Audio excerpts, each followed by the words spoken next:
Welcome to Creatives Processing, a podcast where creatives come together to talk about their process and process what it means to create for a living.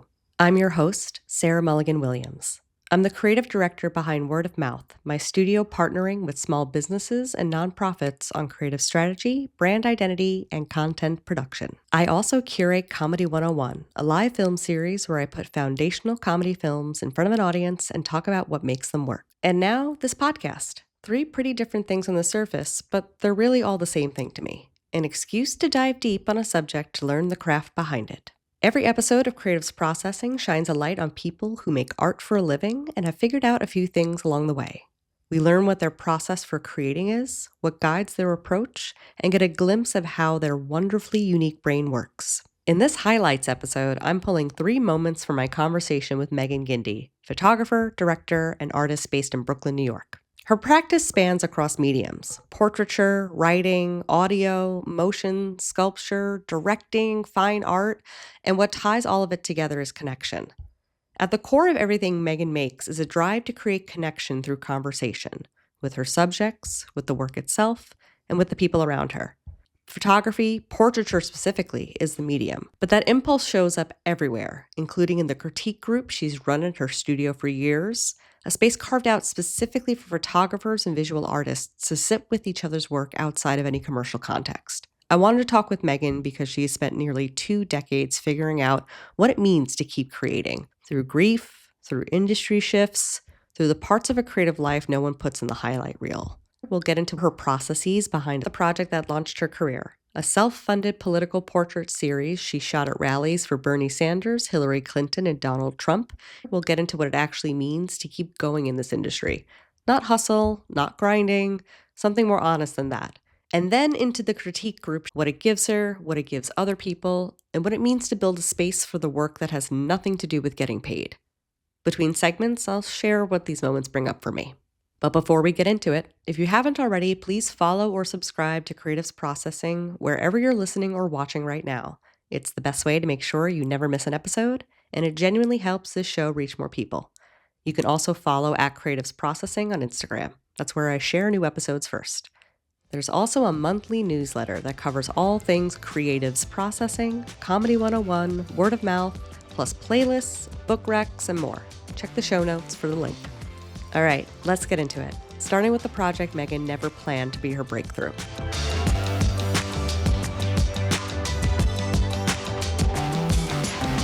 In 2015, candidates for presidency were starting to come around. Bernie Sanders, Hillary Clinton, Donald Trump. I was just like listening to the news and like reading articles as one does, because I care about politics and what's going on in the world.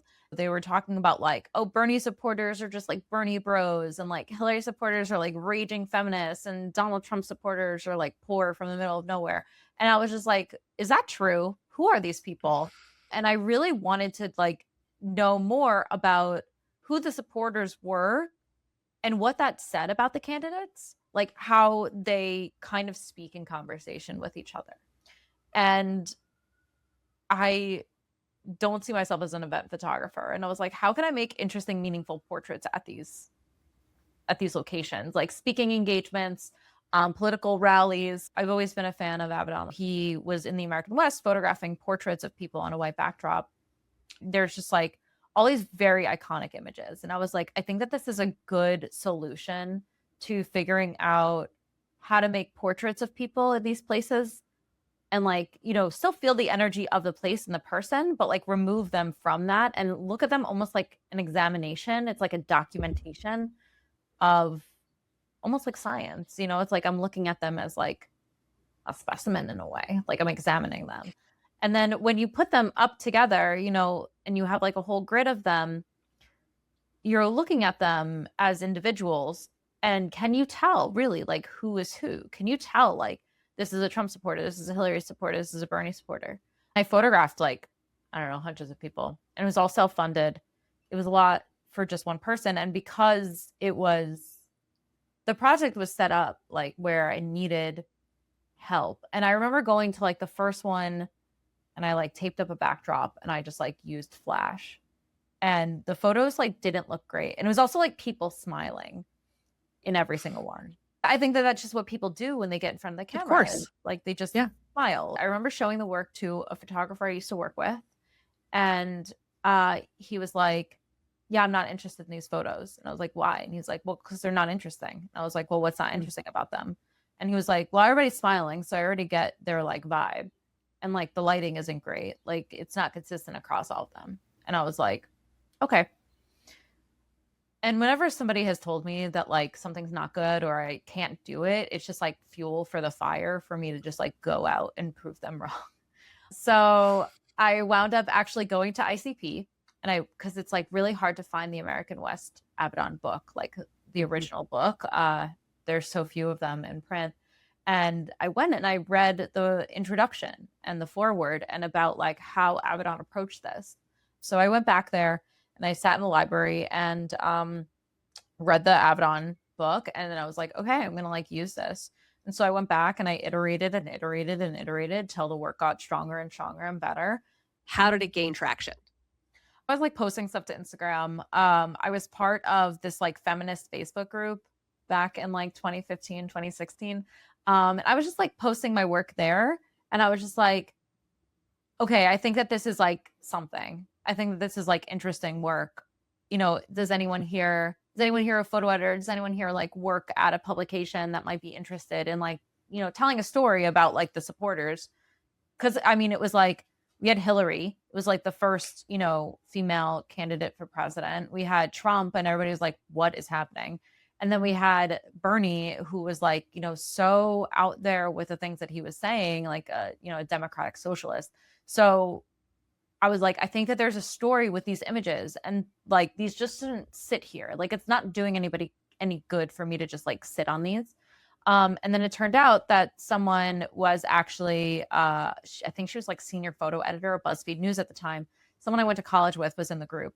And so I showed the work. I also had shown the work to like Time Magazine, a couple of other places. And they were like, yeah, we can't take this because they were like, these are amazing. Do you have quotes from anybody? Do you have their ages? And I was like, I have their names. I have their email addresses. Like, I'm not a journalist. What do I know? You know, I just like decided to do this because I was interested. And I didn't have any of that information, but I was like, I have model releases and I have their emails. Like I can reach out to them. But they were like, okay, we're going to pass because you don't have all that. But BuzzFeed, like, you know, they wound up doing like a brief interview with me, and then they showed the work. And that was really helpful, you know, because I think that that's how Politico found it, because it was on BuzzFeed. And then the group showed NYU. A friend of mine told me that they were doing a political show and were accepting submissions. I think what I found really fascinating about this project was that, you know, it had this fine art aspect to it where like I printed these photos and framed them, and they were like on display and had an art statement and everything. And then they were journalistic in nature. Politico wound up picking it up, and it was editorial in that, you know, it was also on BuzzFeed and it was in a magazine, like the physical print issue of Politico, which I didn't even know that existed. So to me, it was like this well-rounded 360 project where like a lot of, you know, I think being in school, it was just like they put us into boxes. It's like, you're a commercial photographer, you're a fine art photographer, you're, you know, a journalist. And I was just like, I can be all of these things in my own way.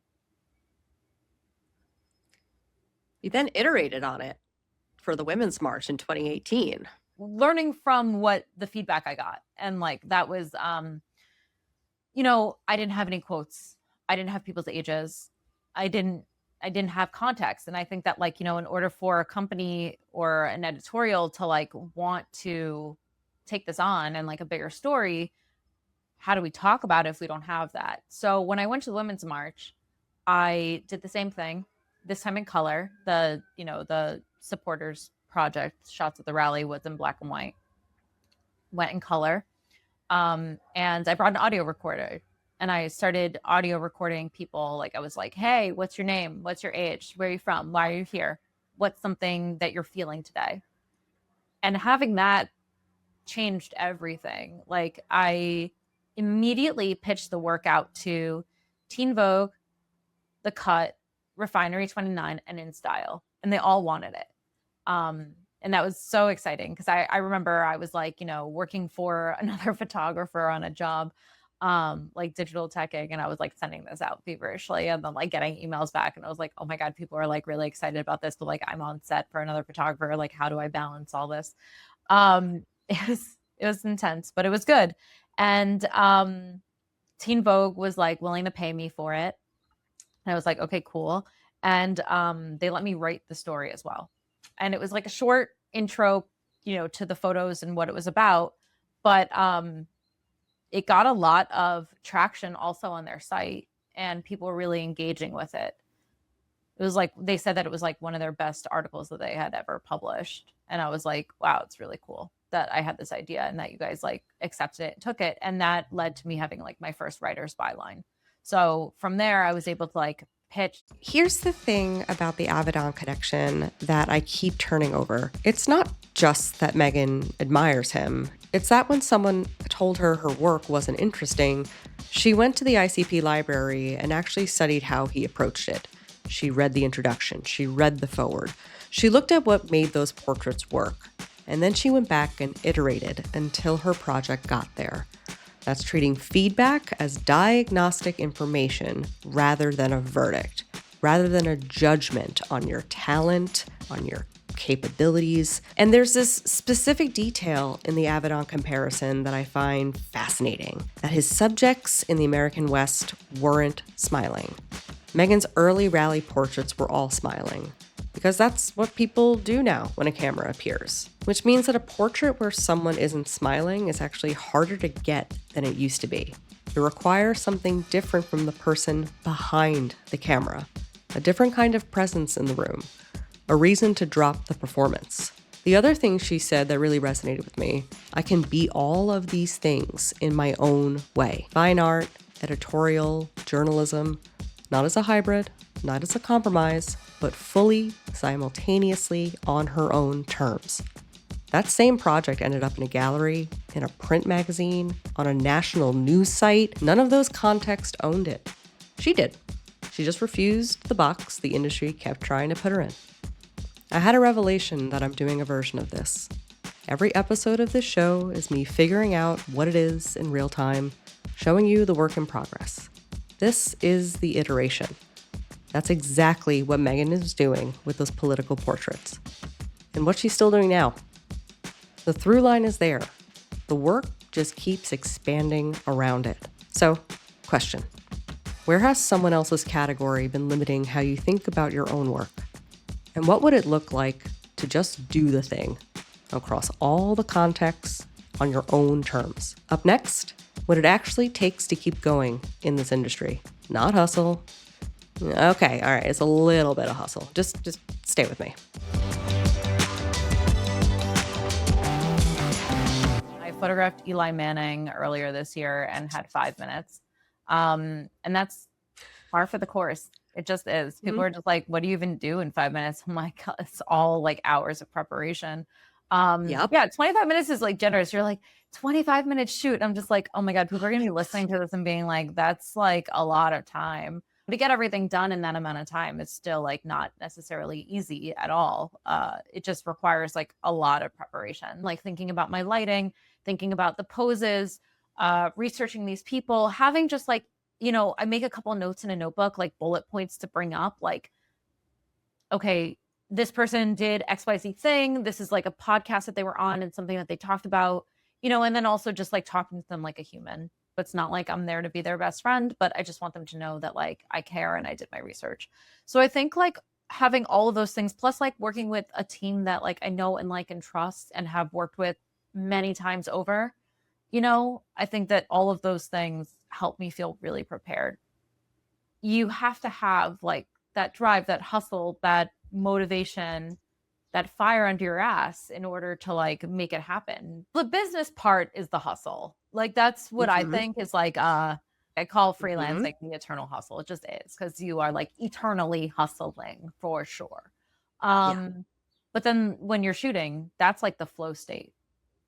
If it drains you, it's not the right thing. If it energizes you, it's the right thing. This is all I want to do with my life. I never feel more present than when I'm shooting. Like nothing else matters. Like I don't even, I have to like tell my assistants, I'm like, please tell me when you're hungry, because like I will forget to eat. Like, you know, it's on them. And like, you know, I'm just like, you should speak up when you're hungry. You should tell me. Yes. You know, I want you to tell me. Like, same with my interns. I was just like, okay, when it's lunchtime, you gotta like tell me, and that, like, you know, build their muscle and like speaking up for themselves. Like, that's something, you know, on the occasion I've actually done it intentionally, because I want them to be able to say like, hey, it's lunchtime, we need to take a break. Like, that's important for them in the workplace, like speak up. So, but sometimes I just forget straight up, like I do. I'm just like, Oh yeah, I forgot to eat so many times this week because I got into a flow state after weeks of like talking with a client about this capital campaign that we're doing, weeks of talking about it and pulling together references and like settling on the direction. It was like I had weeks to just think about the logo and like what the materials we're going to look at. I just got into like this week was actually designing for it, and I got into like such a flow state, and it felt so good. But I was like, oh, when was the last time I ate? I don't remember. yeah. But I did, like, my body doesn't feel that. I just feel like super energized from it. I was at a lecture last night, and they said like it's like 20% art and like 80% business. I don't know. 20% feels a little gracious, but I think for me it feels like it's like, I don't know. Maybe it's like 1585. It's definitely, you know, it's like there's branding and marketing, and then there's like accounting, and then there's I don't know, admin work and accounts payable, accounts receivable. It's like I am just wearing, like, I'm CEO, COO, CFO, CMO, like all of it. It's just like so much. And I never intended to do that when I was 12 years old with a disposable camera. I was just like, I'm taking pictures. Or even in high school, I was like, you know, I'm making portraits. Like, this was never the goal, but it became the goal, or it became the reality. And I guess it is the goal. You know, the goal is to have like a successful business, to be able to like thrive and support myself and family, you know, like with what I'm doing with my life, what I've chosen to do. So it was not the intention, but I'm here now, and I'm not mad that I'm here. You know, Maegan at 12 years old couldn't even like fathom. And then Maegan at like 20 years old, like only could dream about. And like now Maegan in her 30s has that. So, you know, I think that those things have definitely shifted and changed and evolved over time. And I'm grateful that I have that. I don't really know what I would identify as failure. I was going to say, I think stopping, but I think that is not fair, because there are people who stop, and are they failures? No, they pivot into something else. But I think for me, I would feel like failure was just stopping completely. And that's difficult, you know, because there are moments where like you just go through rough patches. It happens every freelancer's life. It's like, you know, where you're just like, wow, work is really slow, or AI has entered the chat, now what? Or, you know, like, how am I going to keep up doing this for the rest of my life, kind of thing. And so, you know, I think if you stop, you don't know what is possible, like what could have been. And for me, that curiosity is what keeps me here, is like, well, I haven't shot at the Oscars yet, but that doesn't mean that I won't. You know, it's like I have a list of like clients that I've wanted to work with, and I've worked with a good bit of them, you know, and like that was me thinking editorially. Now I'm thinking more brand wise, like who are the brands I want to work with. But like editorially, like I made a list in 2019 and I've worked with a good bit of them, you know, like Vanity Fair, T Magazine,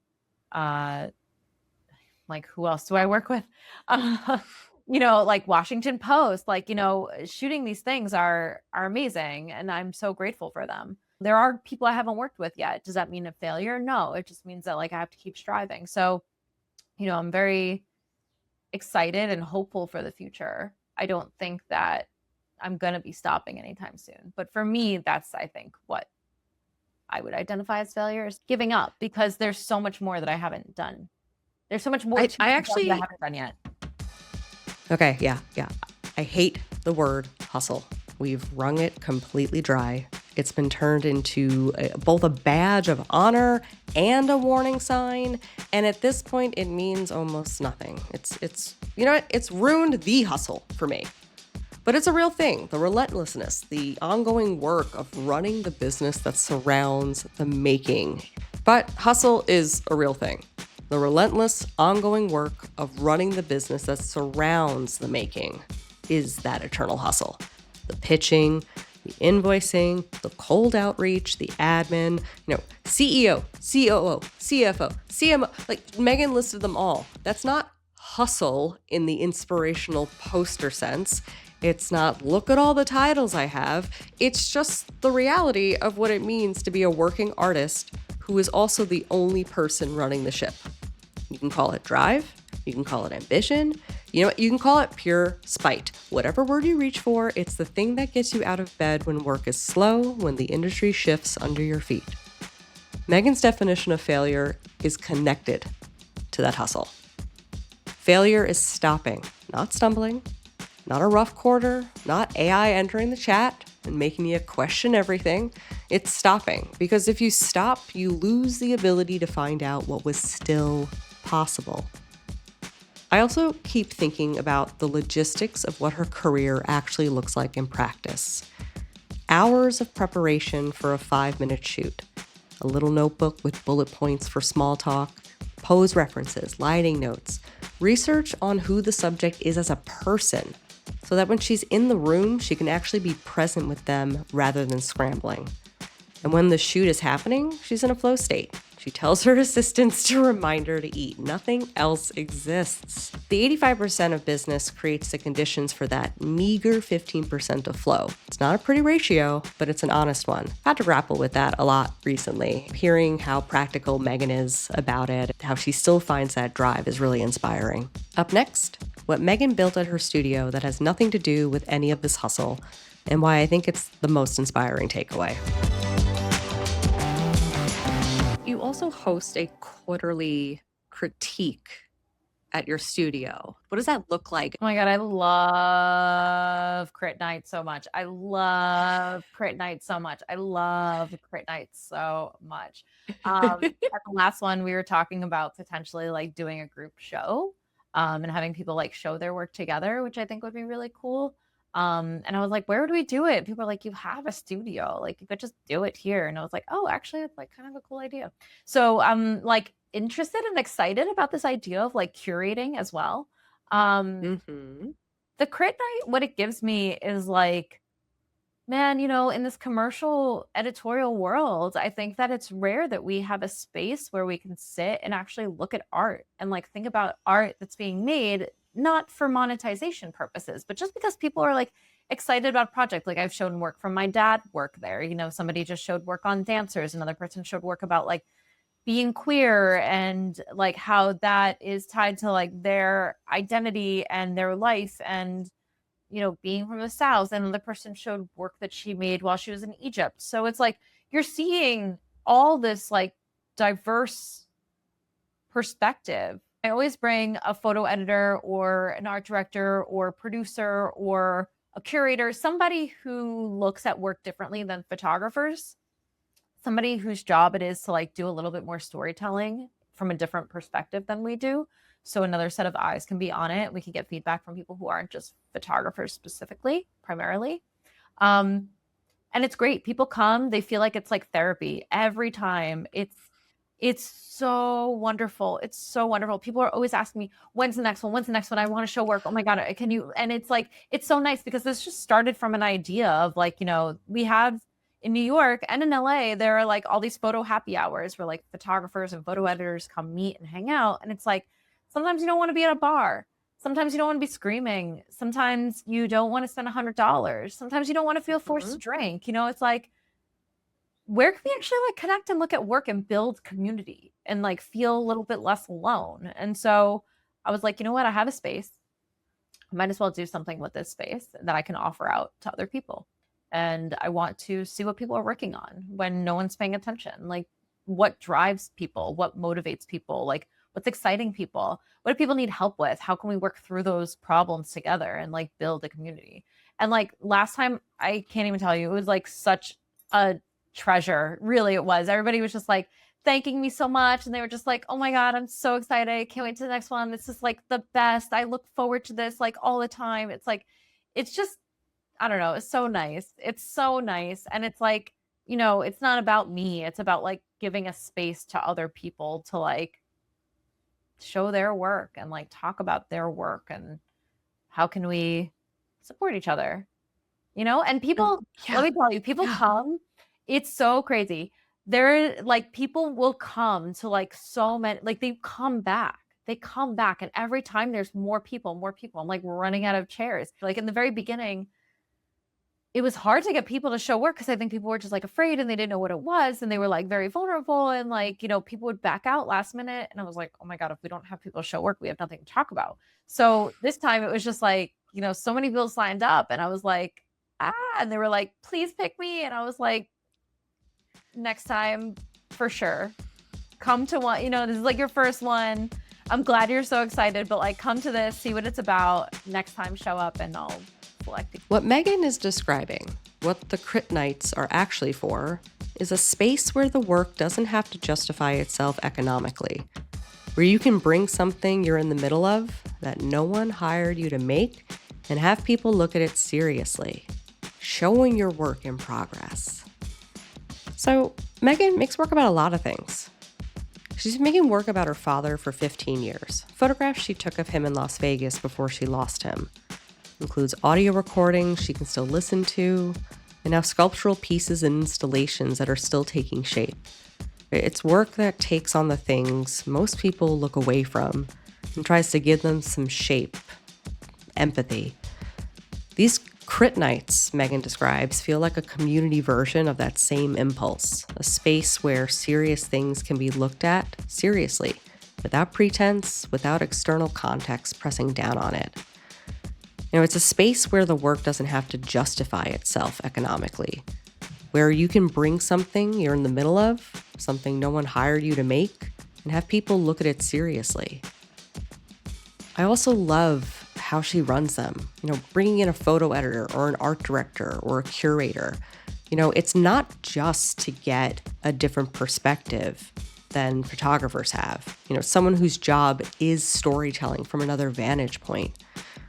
But because the people who make the work are often least equipped to see where the work is actually going, what the work is actually doing, you need someone who can read images differently. You can tell you what lands and what doesn't from the outside. You know, another perspective. It's also a great way to get in front of people in your industry in a way where you don't feel like you have to perform. You can be in a safe space where creativity and trying things are encouraged. And the arc of how it grew, from people backing out last minute because the vulnerability felt like too much, now people fighting to get on the roster, like that's not small. That's a community learning to trust itself, learning that that room is safe enough to show the unfinished thing. So where do you have a space to show your unfinished work? And if you don't, who would you want in that room with you? And hey, I don't know, do you have work you want to show me? I'll look at it. I love looking at portfolios or work in progress and giving a perspective. It's just an extension of what I'm doing here and why I started this. I'm already having these amazing conversations with people about how they're presenting their work and how they want to show up in the world. I'll look at your work. Email creativesprocessing@wordofmouthcreative.co. What I keep coming back to with Maegan is the consistency of her through line.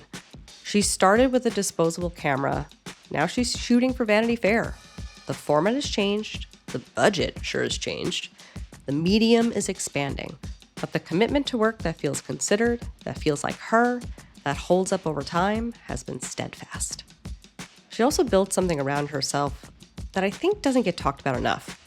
A crew she trusts, a community she tends, a practice that makes room for the commercial work and the work that nobody's paying for. That didn't happen by accident. It happened because she's been asking for a long time what kind of artist she wants to be, and what kind of life she wants to work to live inside of. That kind of clarity across mediums, across years of rough patches and stolen ideas and real loss. That's not hustle, that's integrity. That's someone who genuinely believes the work matters and acts accordingly. If this episode resonated with you, hear the full conversation with Maegan.